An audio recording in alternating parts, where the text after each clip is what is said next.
Hey folks, this is Teddy Burris, your LinkedIn coach and trainer.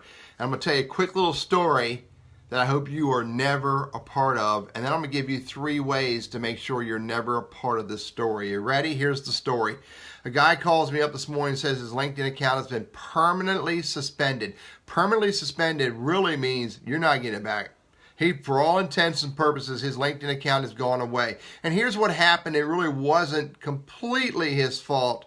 But he is responsible. What happened was his account got hijacked, which means someone figured out his email address and his password and was logging into his account from some other place, and they were using third-party tools to scrape data off of LinkedIn. His account got hijacked.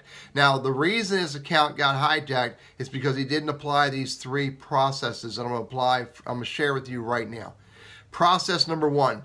You need to use 2-step verification on your LinkedIn account. 2-step verifications under privacy and settings under your account. You can turn on 2-step verification, and what it does is every time you log in or a hacker logs in to your LinkedIn account, it sends a code to your cell phone that you have to type in that code to be able to continue. If you have 2-step verification turned on, you're not likely to have hijackers hijacking your account. Number 2, he wasn't paying attention to where his account was logged in. Again, under privacy and settings, you can look at where you're currently logged in, and you can see all the different places where you're logged in with your LinkedIn account. Now, I have an iPad, an iPhone, I have a MacBook Pro, so I have all my LinkedIn's logged in on all the time at probably 4 or 5 different places, but I know where they are, and I also have 2-step verification turned on. So you need to pay attention to where your account is logged in.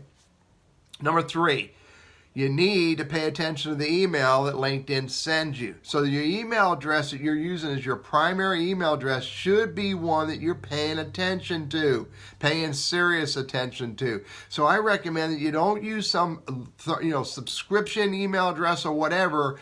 You use an email address. Your primary email address should be one that you use on a regular basis. So turn off all those email alerts you don't want, but leave the account alerts coming to an email address you pay attention to.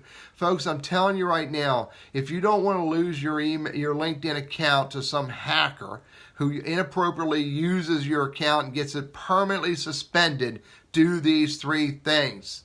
Use an email address you pay attention to, turn on 2-step verification, and periodically look and see where you are logged in and log out when you need to.